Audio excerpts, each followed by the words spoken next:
percebido esse momento, né? Não só não digo eu pessoalmente, né? Imagino que, como eu, né, e muitos de vocês, né, não tem sido um momento fácil, né? Quando eu falo um momento fácil, é na própria biografia, na própria vida, né? A maioria de nós nunca ficou tanto tempo assim em quarentena, tanto tempo trancados e lidando com uma ambiguidade tão grande como a gente tem tido agora, né? E as palavras que eu escuto das pessoas são as mesmas que eu sinto, né? Quer dizer, a gente tem lá os nossos momentos de otimismo, esperançosos e tal, nós estamos angustiados, estamos preocupados, estamos com medo, né, inseguros em relação ao futuro. E algumas semanas atrás eu escrevi um artigo falando um pouco desse momento, depois a gente pode mandar para vocês, né, e o título do artigo era Eu Não Sei. Né, porque, efetivamente, a gente vê muitas pessoas com muitas certezas, né, do que vai acontecer, do que não vai acontecer. E a palavra que a gente tem trabalhando nesse momento aqui na Digmo é eu não sei. Tem aqueles que dizem, né, que depois desse momento aqui a gente vai descobrir todas as maravilhas do trabalho remoto, as empresas vão acabar com as suas equipes de visitação, os escritórios, né, que as decisões ficaram mais rápidas, as reuniões mais produtivas, mais objetivas, que as pessoas descobriram que ganharam qualidade de vida, né, estando mais próximas das suas famílias, e isso vai ser o novo normal. Né? Por outro lado, tem gente que diz que quando acabar essa fase vai dar um porre de reunião remota que por um bom tempo, né? Que as reuniões remotas são improdutivas, que tem pesquisas que dizem que elas são só 30% da eficiência de uma presencial, que elas só servem para divulgar plano de ação, dividir tarefa, não dá para você construir coletivamente, e se a gente trabalhar só com um trabalho remoto, a cultura das empresas vão ser destruídas. Né? É óbvio que a verdade está provavelmente no meio disso. Né? A gente vai ter que encontrar um caminho híbrido. Né? Tem gente que diz também que a humanidade está passando por um novo momento, passando por um portal, que vão sair mais conscientes disso, que a gente vai nesse momento aqui, depois desse momento, a gente vai distribuir melhor a renda, acabar com a devastação ambiental, né? Que as pessoas sentiram que é de verdade interdependência nessa crise e que elas não vão esquecer disso. E tem gente que diz que é o contrário, né? Que geralmente depois de crise a humanidade costuma dar uns passos atrás, né? Assim como no final da Primeira Guerra, que é para acabar com todas as guerras, a gente saiu na boca de uma segunda pior, a segunda que era para trazer liberdade jogou metade do mundo da tirania, a Revolução Francesa que era acabar com os reis jogou a Europa nas mãos da Santa Aliança, e que depois dessa crise a gente vai ter mais devastação ambiental, vai ter mais má distribuição de renda, né? E eu sinceramente eu não sei. O que eu sei é que a gente vai ter que descobrir essas coisas juntos, né? O que vai acontecer. O nome desse encontro aqui era de preparação para a retomada, porque a gente marcou ele umas 2 semanas atrás, né? Vocês viram como não adianta prever muita coisa, né? Que a gente estava contando que agora, né, a gente já estaria nas vésperas da retomada, né? Foi prorrogada a quarentena para 31, para o final do mês, e não é um cenário improvável que ela seja estendida até mais, né? Então, a gente está vivendo num mundo extremamente imprevisível. Né? Prever parece que não dá mais certo. Né? Aquela discussão que a gente fazia de mundo VUCA, de ambiguidade, tudo que parecia aquelas coisas teóricas, né? Agora, efetivamente, a gente está lidando com um mundo com tantas variáveis que a gente não sabe o que vai acontecer. Se a gente vai ter uma economia intermitente depois, se a gente vai ter uma retomada forte, se vai ser lenta, como é que as pessoas vão se comportar, quais são as competências das lideranças, quais são os líderes que vão emergir dessa crise, né? Uns dizem que vão emergir líderes pragmáticos, né? Tomando decisões frias e tal. Outros dizem que o que vai emergir dessa crise são os líderes que foram capazes de olhar nos olhos das pessoas, os líderes mais empáticos, né? E a gente vai ter que descobrir isso junto. E para ajudar a gente a descobrir isso junto, né, a gente convidou 3 pessoas aqui, né, para compartilhar os seus não saberes e os seus saberes, né? Porque tem coisa que a gente sabe também, né? E a gente trouxe 3 pessoas aqui que são líderes de RH de empresas de ponta, clientes e amigos de muitos anos, né? Não vou falar quanto tempo, Miriam, né, para não constranger, né? Eu, antes da crise, eu passava uma tinta no cabelo para dar uma disfarçada no branquinho, mas 50 dias depois já não está dando mais, né? Então, Para os que dizem que a gente vai estar num mundo mais transparente, né, talvez a gente seja o final disso. A gente está aqui com a Denise da Roche, com o André, né, da Noni, a Miriam do Einstein. E talvez a primeira coisa que eu queria perguntar para vocês, né, para uma pequena apresentação, né, para quem não os conhece, né, como é que tem sido a vivência de vocês nesse momento, nesse último mês aí? Pode ser tanto pessoal como profissional, né? Quem de vocês gostaria de começar o nosso bate-bola aí? Como é que tem sido a vivência de vocês, tanto profissional como pessoal, nessas últimas semanas? Eu posso começar. Possivelmente não muito... Primeiro, boa tarde para todos. Gostei muito da maneira como vocês chegaram aqui, a questão de curioso, animado. Me deixou muito curiosa também com relação a esse grupo. São coisas muito bacanas e são sentimentos que a gente vai precisar muito para o futuro. Gostei bastante. Talvez não muito diferente do que todos, né, do que todo mundo está vivendo. Acho que esse é um momento na humanidade assim sem precedentes, né? Ninguém nunca viveu algo assim tão inesperado nas nossas vidas. Então, assim, pessoalmente, eu acho que é uma montanha-russa de sentimentos, né, de emoções, de adaptação, né, de muito retorno à questão da família, da importância de coisas que a gente não tinha ou não percebia com essa mesma magnitude. Acho que no meu caso, minha visão é que a gente tem conseguido pensar e repensar a nossa vida. Eu acho isso muito, muito, muito importante. Então, um momento de muita reflexão. Do lado pessoal, eu gostei muito, Jaime, do que você falou, eu não sei, porque efetivamente, pelo menos o que eu sinto na minha organização é que todos os líderes e colaboradores acreditam que a minha experiência lá dos meus 25 anos de RH serão suficientes para dar as respostas todas com a pandemia, e eles não são suficientes. Eu não tenho respostas para as perguntas, eu preciso realmente criar essas respostas com a liderança, com os colaboradores, com o ecossistema do que está acontecendo e estar nesse papel, né, de poder apoiar esse momento que é tão emocional na organização, quando você também está vivendo, né? Tem um vídeo bonito que está circulando aí do Cortella que fala disso, né? Que joga a primeira pedra, né, quando alguém diz que você tem que ficar em casa, ou joga a primeira pedra quando alguém diz que você tem que sair de casa para ganhar seu sustento.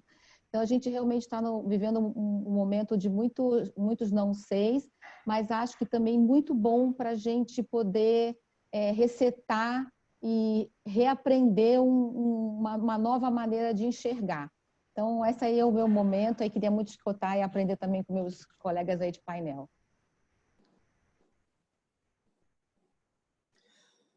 Miriam, o André? Posso pegar a deixa aí? Eu acho que nós nunca fomos exigidos a colocar tantas coisas da teoria na prática como nós estamos sendo colocados assim, à prova nesses últimos 2 meses. Eu vou contando os dias que parece, para nós ainda que estamos assim na linha de frente, parece que já foi um ano, porque dentro desse processo eu já passei como pessoa por vários momentos. Um momento de medo inicial, porque algo desconhecido e é coisa de você não conseguir dormir, né? A responsabilidade, você pensar, tem pessoas que eu estou contratando, nós começamos a trabalhar com isso em janeiro, né? Olhando, obviamente, como é que vinha o movimento disso fora do Brasil, como é que isso ia impactar o nosso país. E começamos aí com uma série, nos reunindo diariamente, de segunda a segunda, olhando esses números e tentando levantar o que seria necessário para nós em relação a materiais, a recursos e a pessoas. Aí chegamos no número lá, 1.400 pessoas. Aí eu falei, meu Deus, como é que eu vou contratar 1.400 pessoas? Quanto tempo? 15 dias. Não dormia, né? Falei, como é que a gente vai contratar 1.400 pessoas, vou colocar numa linha de frente, um inimigo que a gente desconhece, uma responsabilidade, né? Porque essas pessoas têm que estar preparadas, elas estão lidando com a vida dos outros, com a vida delas. Aí começam a aparecer os medos das pessoas, né? Pessoas querendo sair, como é que a gente faz para passar segurança para essas pessoas? Então, assim, nesses últimos 2 meses, para quem me conhece, o já me fez muito bem de não falar quanto tempo, mas eu estou no Einstein há mais de 20 anos, né? Na diretoria estou há 13 anos e eu nunca tinha vivenciado algo parecido.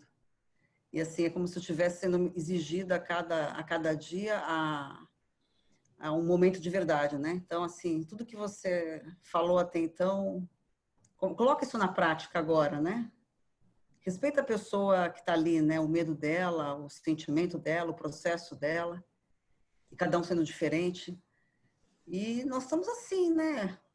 Vivendo cada dia com uma novidade, tentando acolher as pessoas e fazer com que elas se sintam aí que o propósito que a gente tanto fala, ele é verdadeiro, ele é real, né? Que as pessoas, nós fazemos parte de uma equipe, que nós somos realmente uma equipe, independente da posição que se tem dentro da instituição. Tem muita coisa bacana também. Ao mesmo tempo, uma motivação gigante, né, fazendo parte desse processo histórico, como a Denise bem lembrou, a gente não viveu isso, né, não viveu nada parecido com isso até então. Então, nós estamos assim, vivendo cada dia um dia, né? A gente assim, olhando os números, olhando os fatos, vivenciando dia após dia, tomando decisões dia após dia, colocando, na verdade, na prática aí o que a gente fala tanto na teoria. André? Legal, boa tarde, pessoal. Intenso, né? Acho que tem sido um período muito intenso, em várias dimensões, em questões mais objetivas, tangíveis, do ponto de vista de trabalho, questões mais emocionais, minhas e das pessoas que cercam a gente, do ponto de vista pessoal, profissional. Então, acho que intensidade certamente é uma palavra que tem estado presente. Eu, pessoalmente, acho que eu comecei negando. É quase que aquele ciclo de como é que a gente reage à mudança, e acho que eu passei exatamente por aquele ciclo. Primeiro eu achei aquela história de, não precisa de home office, vamos tocando a vida, isso é uma gripezinha e tal. Então, logicamente que a falta de informações ajudou um pouco a corroborar, tem um dentro e fora dessa história, mas certamente tem o meu dentro de negação e tal. E acho que a segunda etapa foi começar a entender e ficar meio bravo assim com algo, com esse inimigo invisível que estava trazendo tantas restrições para mim, para a empresa, para a maneira de operar e tal. Depois vem uma fase de adaptação e passa fundamentalmente, acho que todo mundo de alguma maneira falou, que é essa questão de aceitar que a gente não sabe. Eu nunca tomei tanta decisão que eu tive que voltar atrás. Eu já quase que incorporei ao meu discurso, quando eu falo para os funcionários, às vezes a gente fala para bastante gente, dizendo, gente, nós vamos nesta direção, só que é o seguinte, é possível que amanhã eu volte para vocês dizendo que a gente não vai mais nessa direção, que a gente vai na direção oposta, eventualmente, inclusive. Que é uma coisa que para mim seria inaceitável, de mim para comigo mesmo, quer dizer, a gente é treinado na vida corporativa a tomar decisões que a gente, lógico, sempre pode voltar atrás, mas que a gente, de forma geral, pretende não fazer, não dar o braço a torcer, e a gente faz todas as análises e tal. Isso caiu por terra.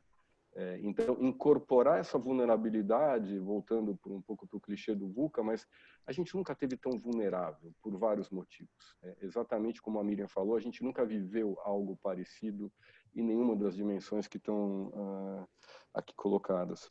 E a minha fase atual, lógico que tem dias que são mais legais, dias que são menos legais, não adianta a gente achar que não, todo dia a gente está super bem, animado, mas de forma geral eu estou animado, porque eu acho que eu estou enxergando, depois de você aceitar melhor, as várias oportunidades de você se reinventar, de reinventar a forma de trabalhar, de estar mais próximo das pessoas, esse distanciamento, a gente acho que vai depois poder falar disso, trouxe, por exemplo, uma possibilidade de democratização de informação que a gente não tinha antes.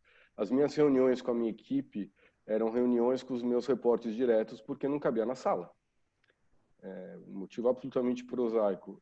Agora, eu não faço mais reunião só com os meus repórteres diretos, todas elas eu faço com toda a equipe de RH, porque cabe todo mundo na sala. Assim, cabem 98 pessoas nesse seminário aqui que não precisaram pegar trânsito, a Digo não precisou gastar uma grana enorme para alugar um lugar para todo mundo ir e assim por diante. Então, você começa a ver do ponto de vista concreto, mas do ponto de vista também interno, uma possibilidade de crescimento muito grande, que acho que a gente vai poder depois falar.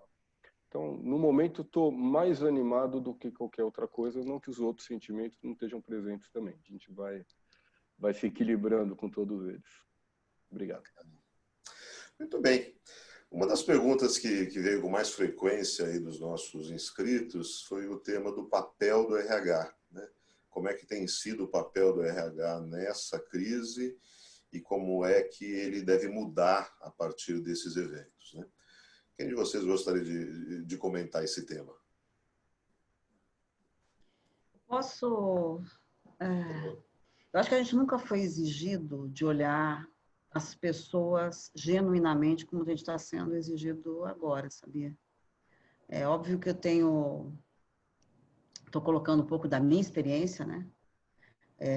Que a gente não parou, ao contrário disso, mas nós enfrentamos, assim, algumas...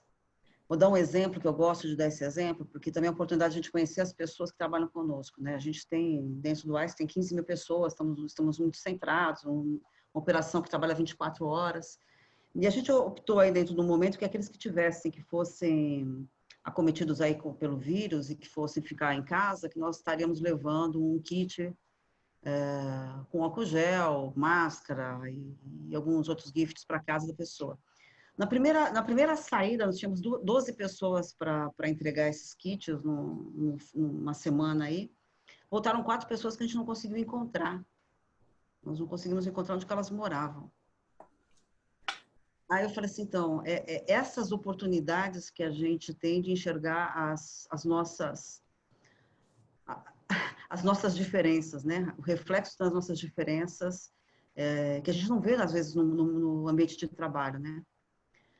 Casos de profissionais que viram que estavam com Covid e não tinham como voltar para casa, moram com idosos, eu não tenho como voltar para casa, as pessoas entravam em choque, como é que eu vou fazer agora?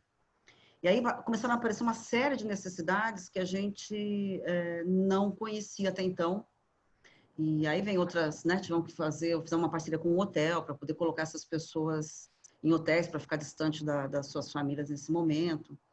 Então, assim, estamos tendo, né, não tivemos no ano passado, nós estamos vendo isso, uma oportunidade única de realmente nos conectar de uma forma diferente com as pessoas.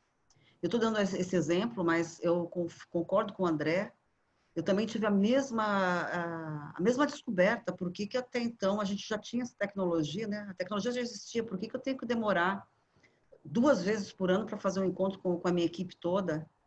Porque a gente se limita a ter espaços físicos, locais, parar e sair de uma unidade para outra unidade. Isso aqui mudou totalmente, né? Então, e hoje a gente está entrando uns nas casas dos outros, e eu brinco assim, a gente está se vendo na sua totalidade. Eu estou vendo o quadro que tem na casa de um, o cachorrinho que está na casa do outro, que passa, e, né? O filho. Então, de alguma forma, esse processo está nos aproximando e exigindo de recursos humanos também um olhar diferente, aquele olhar de controle só, né, de produtividade com base em que horas que você chega, está atrasado, não está atrasado, entrou na reunião, mudou, né? Então, são exigências diferentes, mas acho que mais próximas daquilo que a gente é na sua essência. Denise, o André? Eu posso complementar. Eu acho assim, o papel de RH, os grandes papéis de RH, eles fundamentalmente são os mesmos. Eu acho que a maneira com que a gente cumpre com esses papéis, ou a intensidade com que cada um dos papéis são necessários, talvez mudem. Então, primeiro assim, o RH como um parceiro estratégico continua sendo. Quer dizer, a gente, enquanto área que agregue valor ao negócio, do ponto de vista de competitividade, de se diferenciar no mercado e tudo mais, ele continua existindo. A maneira com que a gente se conecta com o negócio, logicamente, ele muda. né? Antes a gente andava pelos corredores e participava de reuniões, às vezes a gente eventualmente não era chamado, mas a gente garantia um lugar na mesa de alguma forma que talvez seja diferente agora de como é que a gente participa do processo de formulação e execução de estratégia. Segundo o papel mais de administração de infraestrutura, mudou também. A maneira como a gente administra a infraestrutura de RH, que acho que seria o segundo papel, como a gente contrata pessoas, como a gente faz integração de novos funcionários, como é que a gente faz o tal onboarding das pessoas, como é que a gente garante o senso de pertencimento das pessoas, muda. São ferramentas diferentes que a gente tem que usar para que a gente seja efetivo em relação a isso. Em relação a assim, os promotores dos funcionários, eu não diria que os defensores, mas um pouco alguém que compartilhe das vozes dos funcionários, aí entra uma questão que a Miriam tocou, que é a questão de como é que a gente dá mais vazão à singularidade das pessoas, né? E aí tem um lado, a gente fala muito de caring e daring na Danone, quer dizer, o quanto a gente é cuidadoso com as pessoas, que aí sim, que eu estava falando no começo, da intensidade dos papéis, o papel de ser quem cuida dos funcionários, quem acolhe os funcionários, é muito mais intenso hoje. Como é que a gente chega mais perto dos funcionários, levando em consideração aqueles que são mais introvertidos, aqueles que são mais extrovertidos. Os mais introvertidos talvez lidem melhor com essa diminuição de socialização, os mais extrovertidos não. Então a gente precisa propor e oferecer alternativas de socialização para os funcionários que precisam mais. E, fundamentalmente, agente de mudanças. Esse talvez seja o quarto papel, talvez o mais difícil para a gente executar de maneira remota. Como é que a gente consegue articular e trazer todo mundo para alguma proposta de revisão de modelo de atuação, de estratégia, de modelo de negócio, quando as pessoas não estão todas próximas. Então, acho que assim, os papéis são os mesmos. O que muda talvez seja a intensidade com que nesse momento, e aí fundamentalmente o papel enquanto acolhedor, mas logo a gente vai para o papel do daring, que é o papel de cutucar a organização para se repensar e como é que ela vai funcionar, não agora, mas mesmo depois que aparecer cura, que aparecer vacina e remédio, o que vai ter de aprendizado para a gente transformar o modelo de atuação. Então, acho que é um pouco como é que eu vejo o papel de RH. E você, Denise? É legal, eu não quero repetir o que os colegas já falaram, porque foi muito bem dito. Eu vejo um papel de RH ampliado com essa questão da crise da pandemia. Vejo que o acolhimento, o suporte, esse puxar da liderança, de estar mais próxima, de mandar as mensagens corretas nesse momento de pandemia. E acho que alguma das coisas que a gente sempre puxou, mas nunca conseguiu ser tão forte assim, que é a questão do cuidado com a saúde mental, que a gente, acho que agora, nesse momento, a gente vem colocando muito mais força no sentido da gente realmente olhar o indivíduo na sua totalidade física, emocional, espiritual. A gente tem feito muitos trabalhos nesse sentido agora, nesse momento, espero que a gente não perca. A gente, concordo com o que já foi falado, nunca estivemos tão próximos das pessoas, esse cuidado ficou muito mais evidenciado. E uma das coisas que eu notei é que a gente conseguiu, por conta de um propósito maior, que era como a gente colabora e protege os nossos colaboradores, os nossos familiares, a gente conseguiu fazer coisas com uma velocidade e romper burocracias que a gente, numa situação normal, não conseguia fazer. Então, eu olho muito que o RH, né, nesse futuro, que a gente não perca essa possibilidade de nos desafiarmos e desafiarmos o negócio, para a gente ter mais agilidade, como uma agilidade de startup, porque quando a gente teve que enfrentar um problema muito difícil, que foi a pandemia, tenho certeza que vocês, nas suas organizações, fizeram essas coisas, colocaram no ar com muita rapidez a estrutura, a formatação, a maneira de trabalhar, as mensagens da liderança. Então, a gente não pode perder, como RH, que a gente pode ser um fator muito grande de ajudar as empresas a irem para essa parte mais digital, sem perder essa parte do caring que a gente está tendo com as pessoas, e que a gente possa assim, ter times mais focados, eu vejo muito que a gente teve que priorizar muito nesse momento.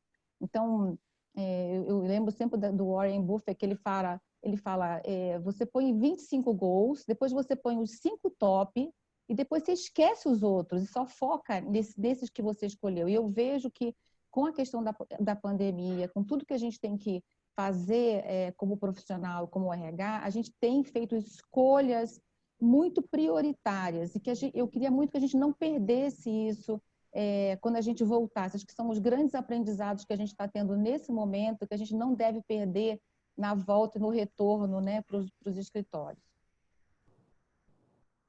Mas uma última pergunta, antes da gente pedir para os grupos fazerem o ressoado que vocês estão trazendo. E o tema da retomada, como é que vocês estão vendo? O que vocês estão planejando? Né? Como é que tem sido a discussão desse tema aí dentro do ambiente de vocês? Posso começar? Por favor. Bom, primeiro, eu vou começar pelo fim. Na verdade, assim, eu tenho um draft de plano de retomada. As 3 vezes que eu fiz a apresentação desse draft, em todas elas, no meio, as pessoas me interromperam falando assim, André, para que a gente vai voltar? Né? Então, o que tem nesse draft? Provavelmente não deva ser diferente do que grande parte das empresas está fazendo e tal. Primeiro, assim, desde o começo a gente tem 2 pilares na Danone. O primeiro deles é a saúde dos funcionários, o segundo é a continuidade da operação. É uma empresa de alimentos, de indústria essencial, então a gente tem que seguir operando para não ter desabastecimento. A gente já entendeu que a continuidade do negócio ela está assegurada trabalhando de home office. Então, primeira coisa, a gente não tem nenhuma pressa. Acho que o elemento pressa não faz parte do nosso plano. A segunda questão é que a gente entende o início, pelo menos, como fundamentalmente voluntário. A gente não vai forçar ninguém a voltar e vai acelerar. Um por questões mais emocionais e outro por questões objetivas. Então, tem pessoas que têm filhos em idade escolar, cujas escolas ainda não vão ter voltado. Tem pessoas que moram com pessoas de grupo de risco e que, portanto, irem para a rua vulnerabilizariam essas pessoas com quem elas moram. Então, essas pessoas seriam, logicamente, completamente liberadas do retorno. Vai ser rodízio, não tem como caber todo mundo, com vários cuidados de segurança. Então, primeiro, transporte coletivo, quem usa transporte coletivo no início não voltaria, mensuração de temperatura, utilização de máscaras, restrição para uso de restaurante, a gente não proibiria, mas facilitaria para que as pessoas comessem dentro do escritório, o tal distanciamento social de 1,5 m, 2 metros entre as estações de trabalho e salas de reunião, restrição ao uso de banheiros, porque obviamente banheiro as pessoas vão escovar dente, por exemplo, vamos falar de uma coisa bem intangível, bem pouco... mas são questões que fazem parte desse plano. Então, o ar-condicionado é uma questão, é ruim, então a Danone está num prédio que não tem janela, tem umas janelinhas que estão lacradas, eu nem sei se a gente vai conseguir deslacrar essas janelas.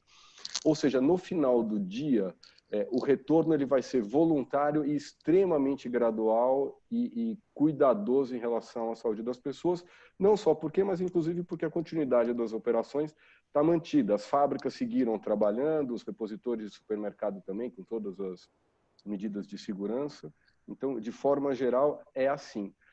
A grande dúvida para mim é a segunda grande etapa, que é pós-cura, né? A gente pensa muito mais em curto prazo, porque está no meio desse bololô da crise, mas assim, a hora que tem vacina e remédio, quais são os aprendizados? Aí sim é o retorno mais diferentão. Até lá a gente vai ter uma série de medidas paliativas e tal, mas vai funcionar mais ou menos assim, como já está funcionando, talvez mais flexível. Quer seguir, Denise?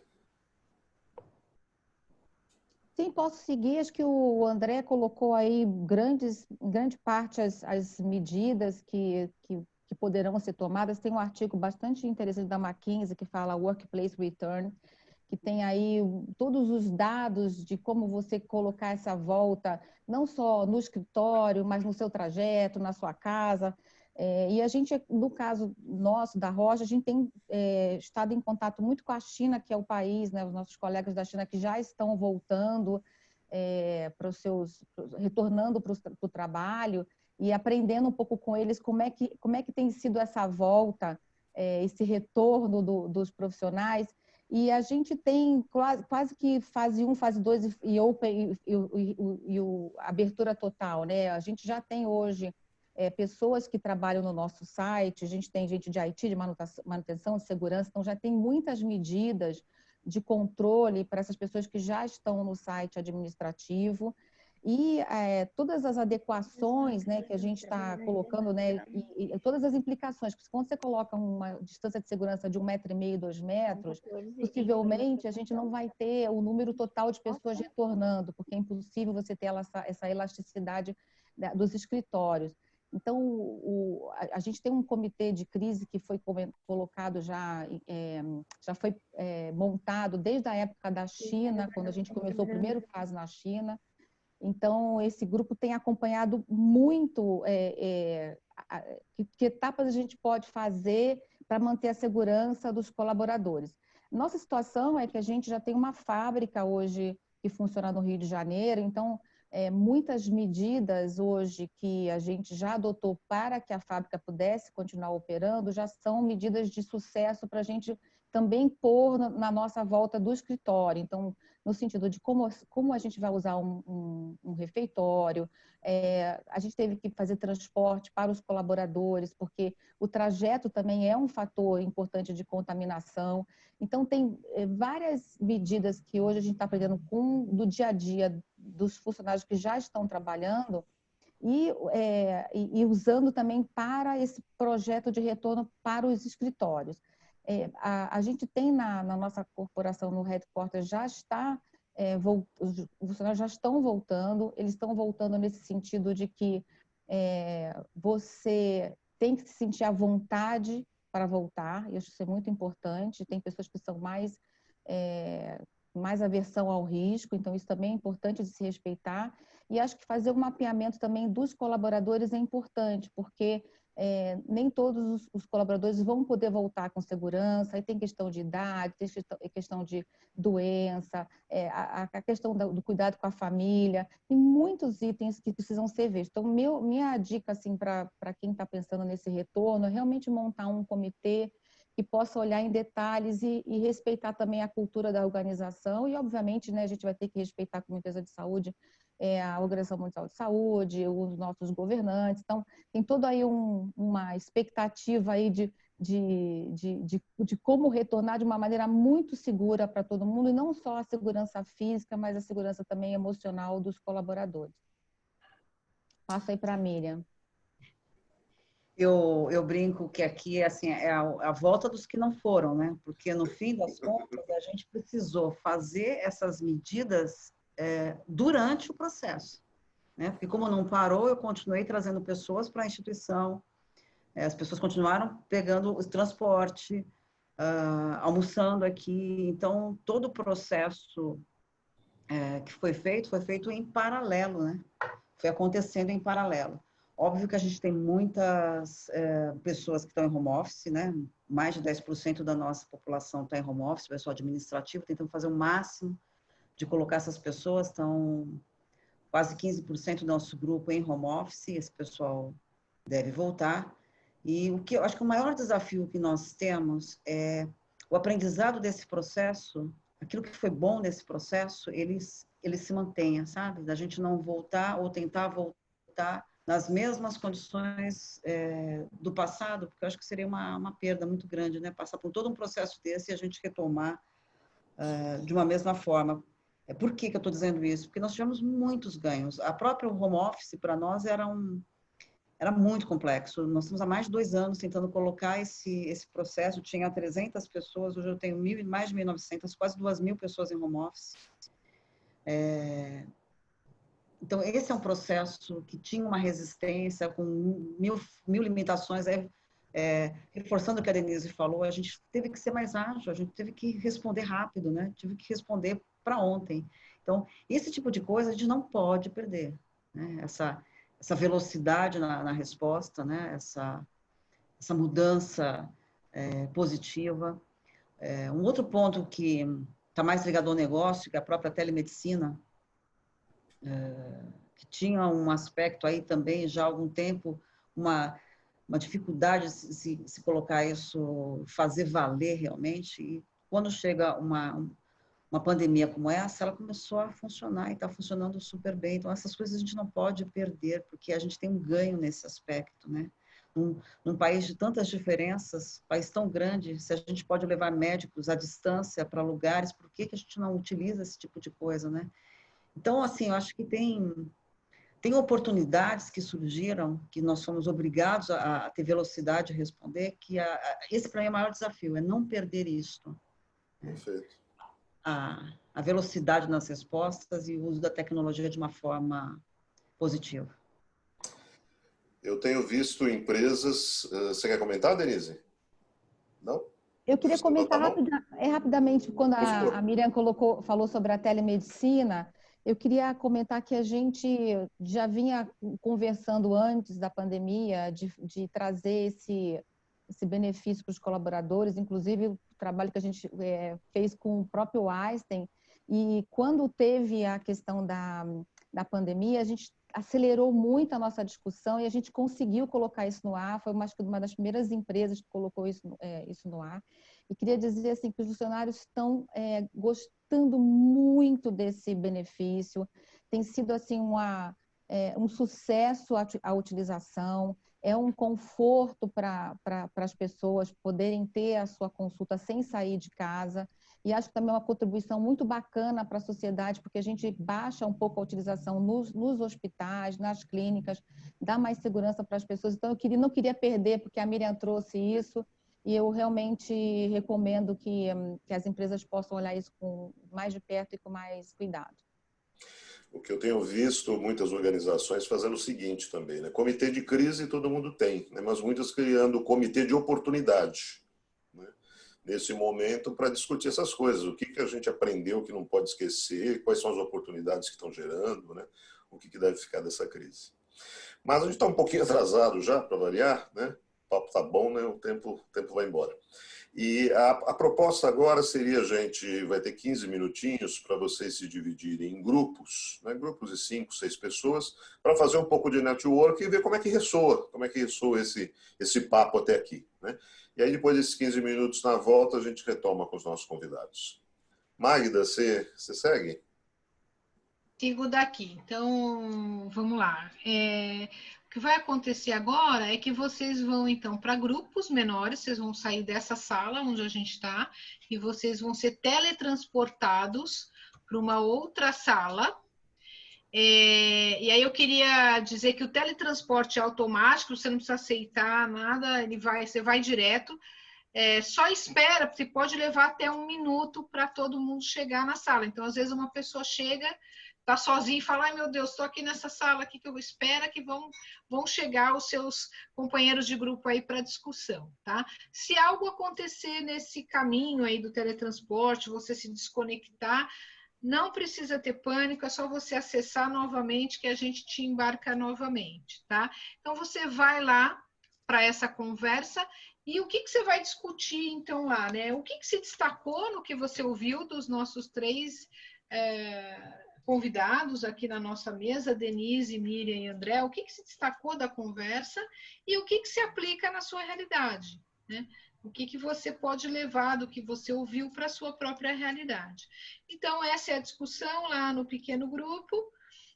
Vocês vão ter 15 minutos, automaticamente a gente vai fechar as salas menores quando o tempo acabar e você vai retornar para essa sala de novo, vai ser teletransportado para essa sala da plenária.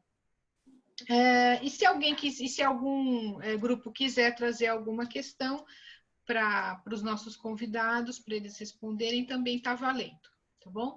Então é isso, a Fernanda já deve ter aí formado os grupos e vocês então vão trabalhar nessas salas menores por 15 minutos e a gente espera vocês aqui na volta. Bom trabalho, então, boa discussão.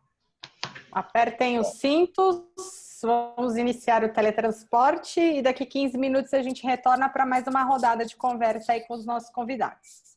Até daqui a pouco.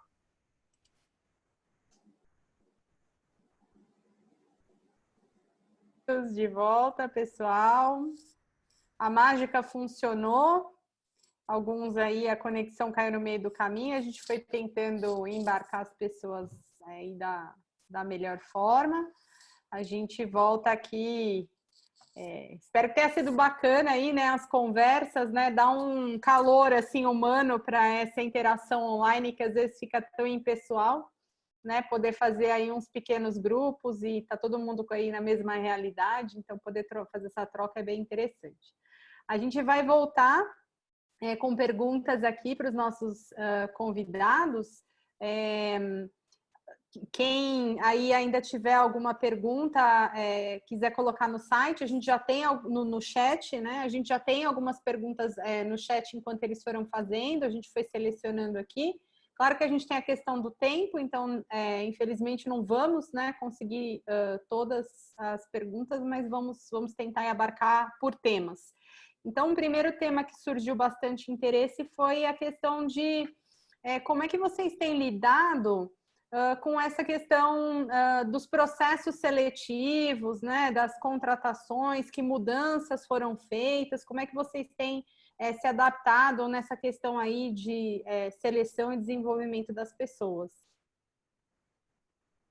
Denise, você quer comentar?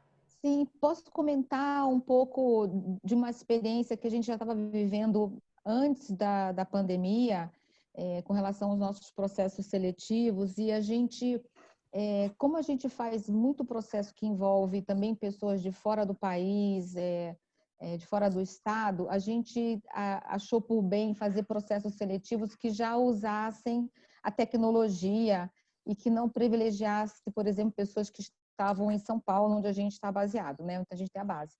Então, a gente já começou com processos seletivos feitos pelo uso da internet, com metodologia ágil. Então, a gente vem usando algumas ferramentas da metodologia ágil, então, até entrevistas mais curtas, com pitches mais assertivos dos candidatos, e deu um super resultado.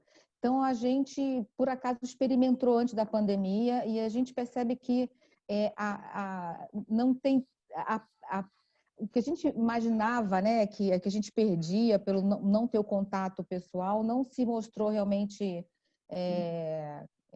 evidente, e a gente continua fazendo os processos, e imagino que isso vai ser uma prática da gente, até porque a facilidade com que os candidatos têm de ter mais disponibilidade, flexibilidade. Então, eu acho que é uma prática que não vai acabar. E a gente também, como estava selecionando, fez vários onboards, então a gente admitiu pessoas durante a pandemia, e a gente tem assim feedbacks de que foram muito bem percebidos pelos novos colaboradores. Então, para mim, eu acredito que isso vai ser uma prática duradoura, pelo menos na minha organização. Não sei se os colegas gostariam de complementar. Fica o microfone, Miriam. Eu só queria colocar uma experiência que aconteceu nessa época da pandemia. Eu comentei que a gente abriu 1.400 vagas, tínhamos 15 dias para fechar. Aconteceu uma coisa bastante interessante. O número de pessoas que se candidataram para ser voluntários nesse processo seletivo. Então, eu tive ex-funcionários que não estão no Brasil, que fizeram essa seleção. Nós temos todas essas seleções com provas, né, com avaliações técnicas e avaliações por competência totalmente à distância. Teve equipes inteiras de empresas, de equipes de recursos humanos, de seleção, que se ofereceram para ajudar a gente. Então, foi mais de 200 pessoas fazendo os processos seletivos e deu super certo. Então, mostrando aí que a gente tem como quebrar essas barreiras, inclusive de organizações, né? De organização para organização. Só um comentário rápido. Se a gente imaginar que esse esquema de home office seja viável no longo prazo, a gente tem, na verdade, uma expansão de possibilidade de contratação de gente enorme, né? Quer dizer, se a gente tem uma restrição de localização geográfica e a gente sempre se vê com problema de escassez de talentos e tudo mais, que é um mantra quase que a gente tem em RH, talvez seja uma alternativa muito legal, não só em relação a isso, mas do ponto de vista social, de diversidade também. A gente consegue contratar pessoas espalhadas pelo Brasil inteiro, que estejam fora do Brasil e tal, enfim. Mas acho que o tempo vai poder mostrar se de fato é viável ou não, mas é uma possibilidade legal de pensar assim. Muito legal. Uma outra questão, pessoal, obrigada aí pelas respostas, e uma outra questão que surgiu aqui foi também em torno, e vieram também, né, na colheita prévia que a gente fez com os participantes, sobre engajamento. Como é que a gente, no meio, né, desse pandemônio, a gente faz práticas como RH de manter o engajamento das pessoas, de criar um bom ambiente de trabalho em meio a tudo isso? Como é que vocês têm visto isso? Então, deixa eu começar. Primeiro, assim, o tema do engajamento, numa fase em que as pessoas se veem vulneráveis e com afastamento, às vezes, dos seus grupos de referência, grupos familiares e tudo mais, é importante do ponto de vista de geração de efetividade, de produtividade, mas assim, do ponto de vista de saúde mental também o sentimento de pertencimento a um grupo, a uma organização, é super importante. Então, esse é um primeiro comentário. Na Danone, a gente olha para o tema de engajamento em 5 pilares, basicamente. Primeiro, quanto que existe de relação com o propósito da empresa. E aí é um pouco de sorte, obviamente, também. É uma empresa que tem como propósito, como missão, levar saúde para as pessoas através da alimentação. Então, quer dizer, claramente, num momento como esse, em que a gente não pode ter nenhum tipo de desabastecimento, e lembrando que Danone tem iogurtes, tem águas e tem fórmulas infantis e dieta parenteral, dieta hospitalar, né? Então, o primeiro fator é de identificação com propósito. O segundo é oportunidade de carreira, isso não muda, né? Quer dizer, talvez a gente tenha, e aí, de novo, só o tempo vai dizer, uma expansão de possibilidades na medida em que a mobilidade, a tal da mobilidade da pessoa, que era uma questão central, talvez deixe de ser. Não, fulano não pode evoluir na carreira porque não tem mobilidade internacional ou porque ele não pode mudar de cidade dentro do Brasil. Talvez isso deixe de ser uma questão relevante. Então, continuam as mesmas oportunidades, talvez elas se expandam. O terceiro é a questão de reconhecimento. Quer dizer, além dos mecanismos normais, o que a gente experimentou dentro da organização foi um movimento enorme de reconhecimento de mensagens da empresa para os grupos, mas entre os grupos. Então, a turma da fábrica reconhecendo de maneira substantiva, não com grana ou qualquer coisa do gênero, mas assim, reconhecer o esforço do que os frontliners, né, que são as pessoas que estão na linha de frente. Então, fábrica reconhecendo força de vendas, vice-versa, centros de distribuição, pessoal pedindo para as pessoas ficarem em casa. Então, a questão de reconhecimento, que continuam com os mecanismos normais, mas se somaram vários outros. Quarto elemento é a questão de clima, né? Um bom clima de trabalho gera engajamento. E aí, o que a gente fez foi muita ação que não tem conexão nenhuma com gerar produtividade de maneira mais instrumental. Então, assim, e que eu sei que Roche e Einstein também fizeram, e boa parte das empresas, mas assim, aulas de ginástica laboral, sessões de yoga, oficinas para crianças. Então, por exemplo, Danoninho, que é uma marca infantil, tem oficinas de atividades lúdicas para que os pais façam com as crianças.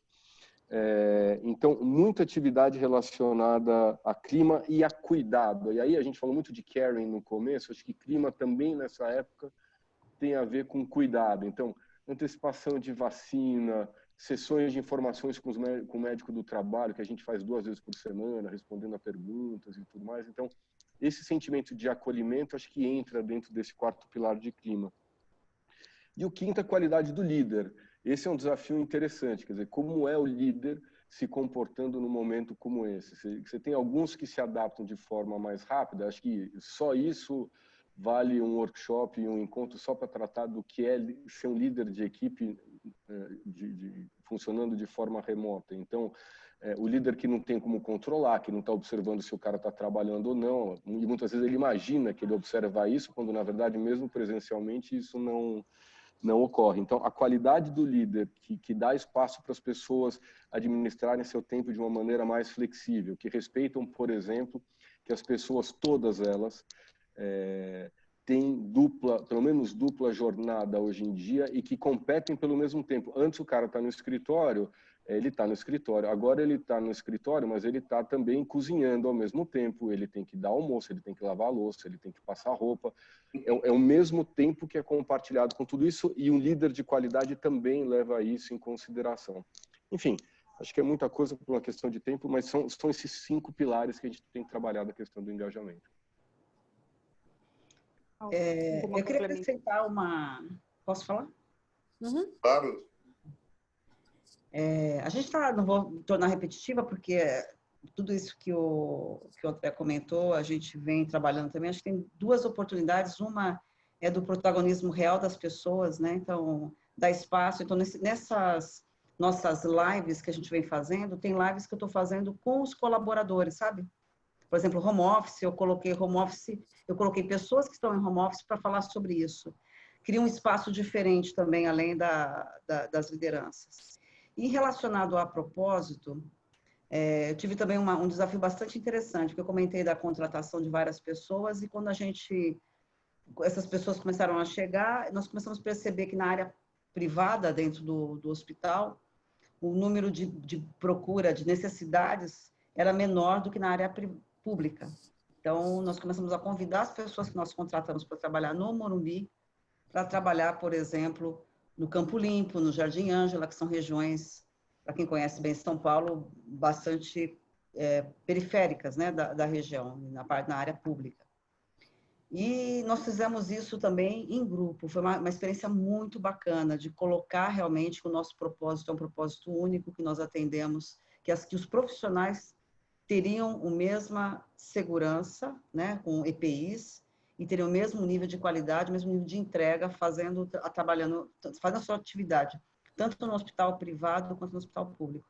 Acho que essa foi uma experiência muito bacana. Foram, num primeiro momento, 250 pessoas convidadas, e a gente teve, naquele momento, 2 pessoas só que não aceitaram. Todas as demais acabaram migrando. Isso acho que é bacana, né? Quando a gente realmente consegue mostrar que o propósito é maior do que o lugar que eu estou trabalhando, com quem que eu estou trabalhando. Muito legal. E acho que a gente vai ter tempo para mais uma pergunta. Eu vou fazer aqui uma última pergunta, que foi um tema que também tem sido muito falado. O Denise respondeu aqui num comentário falando sobre a mudança aí, né, para um modelo ágil de atuação e como isso traz mudanças para o perfil de contratação e etc.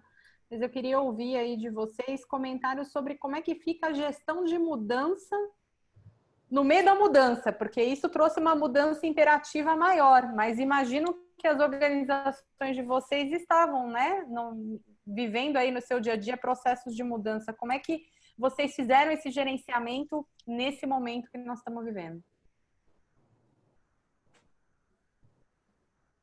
Posso dividir um pouquinho do que estava acontecendo na Rocha. A gente já há um ano e meio vem fazendo uma transformação cultural bastante forte, no sentido da gente se tornar uma empresa muito mais focada no cliente, né? Muito mais centrada no nosso cliente, muito focada na questão do nosso paciente, que é o nosso propósito. Então, a gente tem um goal, né? Uma missão que é No Patients Left Behind. Então, a gente quer abarcar todos os pacientes, não só dos produtos Roche, mas também o cidadão brasileiro. Então, tem um propósito muito grande por trás aí do que a gente está tentando fazer. E a gente tem colocado muito a questão da agilidade e de times muito menos centrado em controle e comando e muito mais em times autogerenciados. Então, a gente estava no meio dessa transformação. Eu tenho pelo menos 3 times trabalhando em construção dessa realidade, inclusive do Customer Face, que nós estamos... e a gente já queria implementar isso agora em julho. Então, a gente ainda está com uma força muito grande, uma esperança muito grande de colocar essa modelagem no ar. Tem muitos colaboradores envolvidos desenhando. Na verdade, o desenho não é do corpo diretivo, o desenho é do colaborador. Ele está desenhando e construindo esse novo espaço. E realmente foi um baque, porque no meio da pandemia a gente teve que reajustar toda a nossa rota. E eu vi também nesse sentido que toda a intenção de fazer a mudança é tão grande que a gente teve muito menos parada do que a gente imaginava. Então, um exemplo que eu queria colocar para vocês, a gente estava trabalhando no reskilling, porque com a mudança de estrutura, mudança de perfil, mudança de posicionamento, a gente ia ter que mostrar trabalhar um pouco de upskilling, reskilling do nosso time. E quando veio a pandemia, o time co-criou rapidamente e nós começamos a dar soluções para os nossos representantes, consultores, são pessoas que não estão podendo visitar os hospitais, estão tentando fazer ações de suporte aos hospitais, mas não mais na função original. E, basicamente, a gente revirou isso e a gente tem aulas assim, online de 2 horas por dia, não só com pessoas externas, mas também os próprios colaboradores começaram a dar aulas, começaram a liderar grupos de trabalho, liderar grupos de desenvolvimento. E eu realmente acredito que essa é uma mudança que não vai voltar para trás e eu espero muito que isso continue, porque é ter um pouco mais de protagonismo do colaborador e não só esperar que a empresa dê para ele o que ele precisa. Então, eu queria compartilhar porque, na verdade, foi isso, Fernanda, foi uma mudança em cima da mudança. Comentários adicionais? Miriam, André? Eu acho que a gente está num movimento muito parecido, assim, o que talvez tenha a premência da crise faz a gente mudar um pouco o direcionamento estratégico da empresa.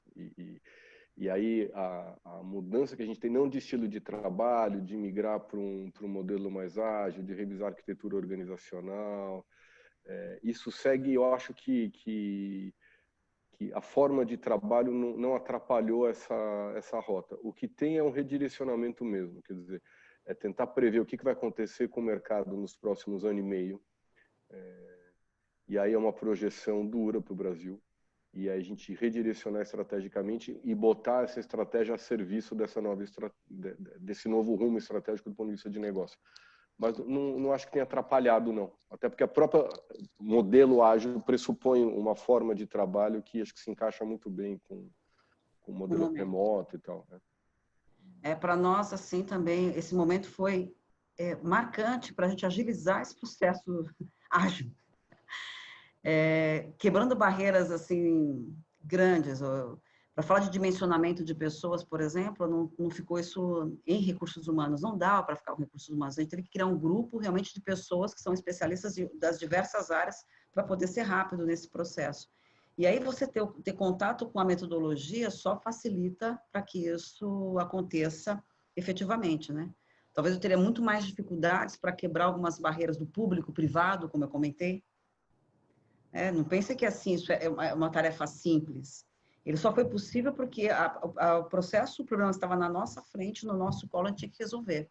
E aí, então, fica tudo mais fácil de você utilizar e fazer a coisa acontecer, né? Então, no meu ponto de vista, houve muitas oportunidades e a gente conseguiu pegar essas oportunidades no momento certo e experimentar algumas coisas diferentes durante esse processo. Muito legal.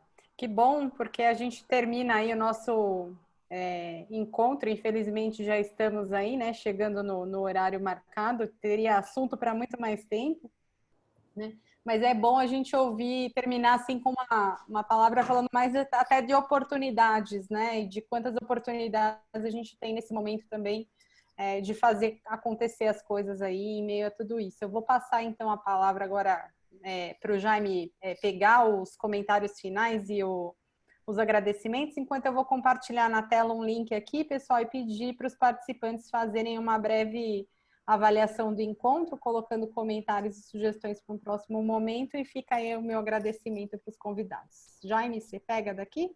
Pego sim. Também uma mensagem final de cada um dos nossos convidados, o que vocês gostariam de deixar para o nosso seleto público aqui?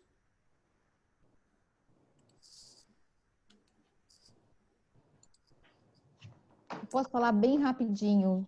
Eu vou deixar 2 palavras aí para a equipe de recursos humanos, que tem sido realmente muito demandada nesse momento, para que a gente continue com muita coragem e continue tendo muito cuidado com as pessoas. E obrigada aí, foi muito bacana para mim. Obrigada aí a todos. Obrigada pelo convite. Nossa. Eu comentei sobre motivação, acho que tenho tanta esperança dentro desse processo, sabe, gente? Eu sei que não é uma tarefa fácil, isso aqui não vai resolver todas, mas eu experimentei algumas coisas durante esses 2 meses de pessoas voluntárias, de desejos genuínos de ajudar. Então, comentei aí de profissionais de recursos humanos de outras empresas, Nós levantamos mais de 2.000 pessoas que se voluntariaram para fazer atividades dentro da instituição. Fora o que a gente recebeu de reconhecimento social, sabe, dos profissionais que estão ligados à saúde, com cestas, com presentes, realmente.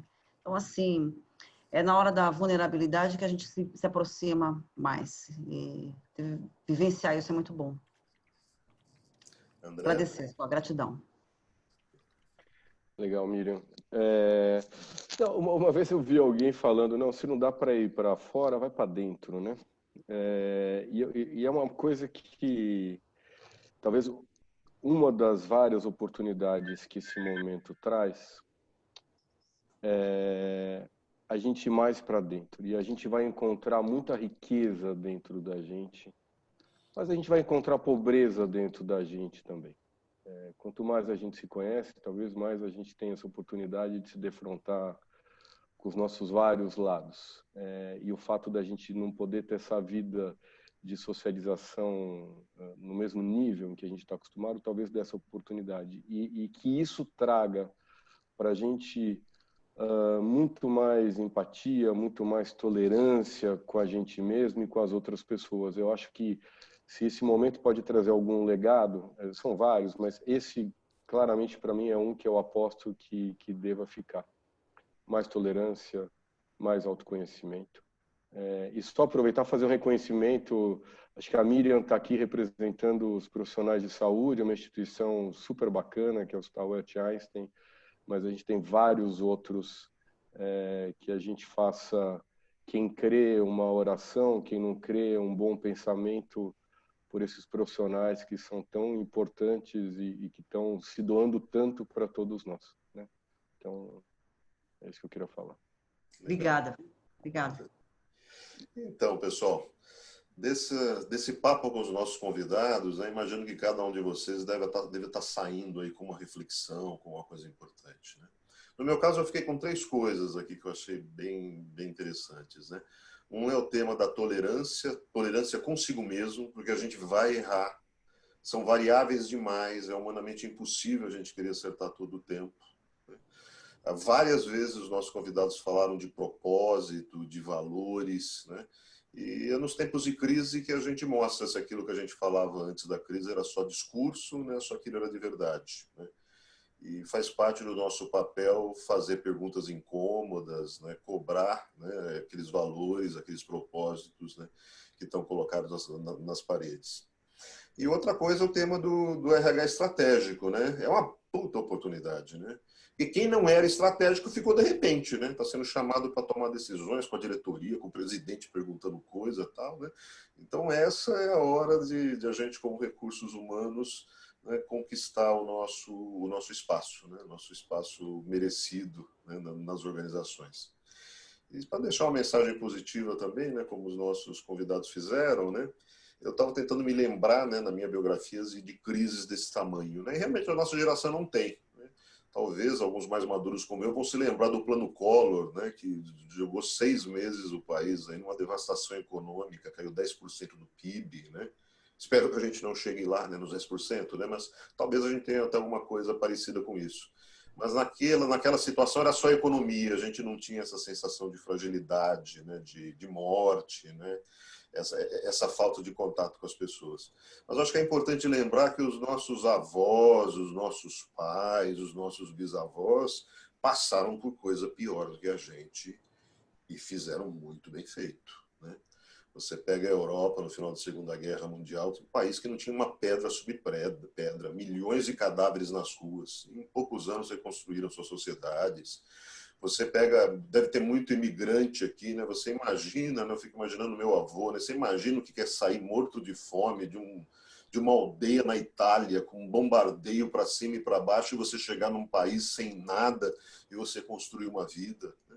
Então, as nossas sociedades já mostraram resiliência suficiente em situações muito mais pesadas, e pode demorar um pouquinho mais, demorar um pouquinho menos, mas elas foram reerguidas.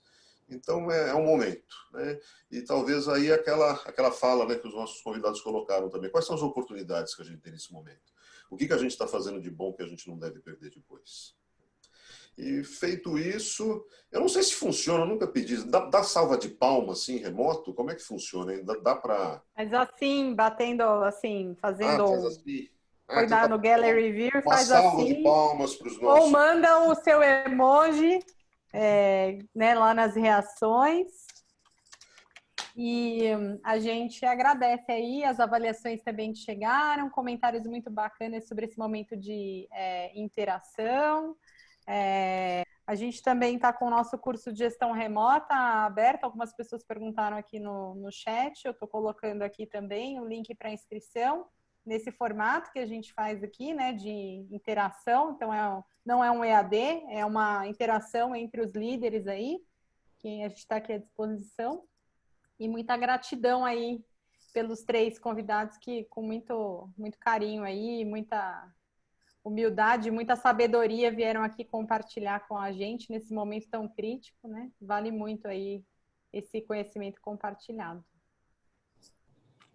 E é isso. Tem happy hour, Fernando? A gente tá virando tradição, esse é o 3º encontro da Digo. Para quem quiser ficar, quem tá com, né, a gente já deu o nosso horário.